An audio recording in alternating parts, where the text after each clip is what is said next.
அனைவருக்கும் வணக்கம்.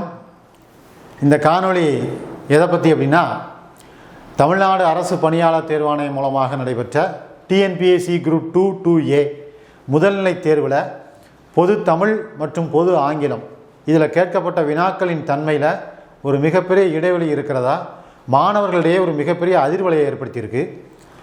அது சார்பாக அதை பற்றி டிஎன்பிஎஸ்சிக்கு இதை கவனத்துக்கு கொண்டு போகிறதுக்கும், அந்த டிஎன்பிஎஸ்சியில் அதற்கான ஆலோசனையை நம்மளால் முடிஞ்ச அளவுக்கு வழங்குறதுக்கும், அந்த தீர்வை எப்படி பார்க்கலாம் அப்படிங்கிறதுக்கும் மாணவர்களின் குரலாக நாம் பதிவு செய்யக்கூடிய ஒரு காணொளி தான் இந்த காணொளி. இந்திய அளவில் இருக்கக்கூடிய தேர்வாணையங்கள்லேயே மிக பழமையான ஒரு தேர்வாணையம்னா அது தமிழ்நாடு அரசு பணியாளர் தேர்வாணையம் தான். அது மட்டும் இல்லை, மாநில தேர்வாணையங்களில் தலை சிறந்த நிர்வாக அமைப்பு வச்சுருக்கக்கூடிய ஒரு தேர்வாணையம் எதுனா நம்ம தமிழ்நாடு அரசு பணியாளர் தேர்வாணையம். பல்வேறு நிலைகளில் அரசு பணிக்கு தேவையான மற்றும் தகுதியான நபர்களை, ஒரு பணியாளர்களை தேர்ந்தெடுக்கிறதுல பல்வேறு மாற்றங்களை உருவாக்கி ஒரு புது பொலிவோட தமிழ்நாடு அரசு பணியாளர் தேர்வாணையம் இன்னைக்கு வரைக்கும் செயல்பட்டுருக்கு. தற்போது கூட தமிழ்நாடு அரசு பணியாளர் தேர்வாணையத்தின் தலைவராக மதிப்பிற்குரிய ஐயா உயர்திரு எஸ்கே பிரபாகர் ஐஏஎஸ் அவர்கள் தேர்வு செய்யப்பட்டதிலிருந்தே, தலைவராக நியமிக்கப்பட்டதிலிருந்தே ஒரு மிகுந்த செயல் ஊக்கத்தோடு செயல்படக்கூடிய ஒரு தேர்வாணையம். அதே நேரம் மாணவர்களின் நலனில் அக்கறை கொண்டு பல்வேறு மாற்றங்களை, நடவடிக்கைகளை எடுத்து ஒரு சிறந்த நிர்வாக அமைப்பை செயல்பட்டு இருக்கிறதால அது நமக்கு ஒரு மிகப்பெரிய மன மகிழ்ச்சியையும் அதே நேரம் மாணவர்களிடையே ஒரு மிகப்பெரிய நம்பிக்கையையும் ஏற்படுத்தியிருக்கிறது. இந்த நிலையில் தான் கடந்த டிஎன்பிஎஸ்சி குரூப் 2 2Aற்கான ஒரு முதல்நிலை தேர்வு நடந்துச்சு. அந்த தேர்வில் தமிழ் வழியில் எழுதக்கூடிய மாணவர்களின் அந்த தேர்வு தாளில் பொது தமிழ் அப்படின்னு சொல்லக்கூடிய பகுதியில் கேள்விகள் கேட்கப்பட்ட அந்த தன்மையும், அதே நேரம் ஆங்கில வழியில் எழுதக்கூடிய மாணவர்களுக்கு அதில் பொது ஆங்கிலம்னு சொல்லக்கூடிய பகுதியில் கேட்கப்பட்ட கேள்வியினுடைய தன்மையும் ஒரு மிகப்பெரிய இடைவெளியாக பார்க்கப்படுகிறது. அதாவது தமிழ் வழியில் கொஞ்சம் கடினமாகவும், அதே ஆங்கிலத்தில் பொது ஆங்கிலத்தில் கொஞ்சம் அந்த தமிழ் வழியோடு ஒப்பிடும் பொழுது ஆங்கிலம் கொஞ்சம் எளிதாகவும் இருந்திருக்கிறதா மாணவர்கள் உணர்கிறாங்க. இதனால் என்ன ஆகுது அப்படின்னா, அதிகமான எண்ணிக்கையில் ஆங்கில வழியில், அதாவது பொது ஆங்கிலத்தை தேர்ந்தெடுத்த மாணவர்கள் அதிகமாக குரூப் 2A குரூப் 2 மெயின்ஸுக்கு தேர்வாகிறதுக்கு ஒரு வாய்ப்பு இருக்குது.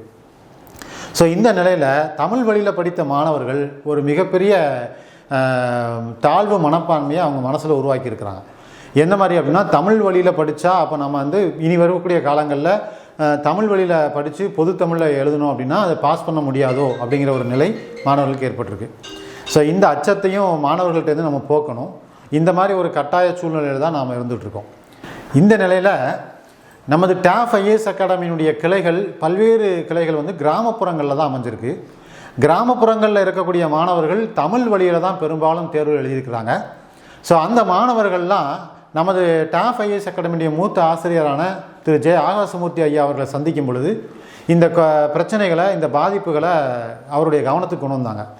அப்போது அதற்கு ஏதாவது மாணவர்களுடைய சார்பாக ஏதாவது ஒரு ஆலோசனையை நம்ம டிஎன்பிஎஸ்சிக்கு வழங்கணும் அப்படிங்கிற அடிப்படையில் இந்த டிஎன்பிஎஸ்சிக்கு மாணவர்களின் கோரிக்கைகளை வைக்கிறதுக்காக இந்த காணொலியின் மூலமாக நாம் டிஎன்பிஎஸ்சிக்கு சில ஆலோசனைகளை வழங்கலாம் அப்படின்னு முடிவெடுத்திருக்கிறோம்.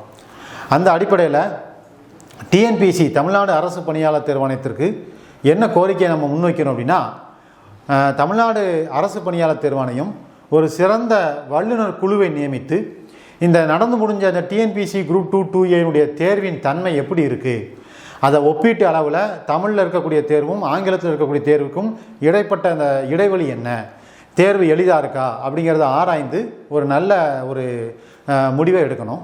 அதே நேரம் ரயில்வே துறைகளில், நம்ம சென்ட்ரல் கவர்மெண்ட்டில் எழுதக்கூடிய எக்ஸாம்ஸில் ரயில்வே துறையில் நார்மலைசேஷன் அப்படின்னு ஒரு மெத்தட் வச்சுருக்காங்க. அதாவது இயல்பாக்க நடவடிக்கை இன்னொரு ஒரு மெத்தட் இருக்குது.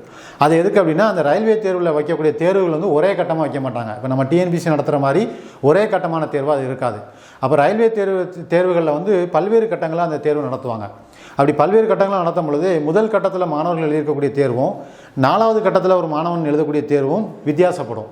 முதல் கட்டத்தில் எழுதியிருக்கவன் நல்லா எழுதியிருப்பான், 4வது கட்டத்தில் எழுதக்கூடிய மாணவர்கள் கொஞ்சம் கடினமானதாக அதை உணர்வாங்க. அப்படி இருக்கக்கூடிய தேர்வை ஆராய்ந்து ரிசல்ட் போடுறதுக்கு முன்னாடி அந்த கட் ஆஃப் மார்க் அப்படிங்கிறத முதல் எளிமையாக இருக்கக்கூடிய தேர்வுக்கு கொஞ்சம் குறைவாகவும், அதை விட அதிகமாக கொஞ்சம் கிரேஸ் மார்க் மாதிரி, அதாவது கொஞ்சம் அதிகமான அளவில் கடினமான தேர்வுக்கும் வைப்பாங்க. இந்த மெத்தடுக்கு பேர் நார்மலைசேஷன் மெத்தட் அப்படின்னு சொல்லி ரயில்வே துறையில் கடைபிடிச்சிட்ருக்காங்க.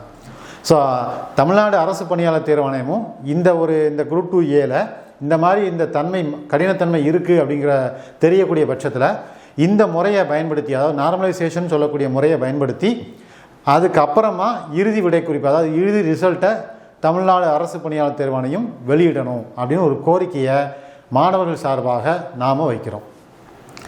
அது மட்டும் இல்லை, மாணவர்களாகிய நீங்கள் நம்முடைய டிஎன்பிஎஸ்சியினுடைய நம்ம தேர்வாணையமான டிஎன்பிஎஸ்சியினுடைய இமெயில் ஐடி இருக்குது, மின்னஞ்சல் முகவரி இல்லையா?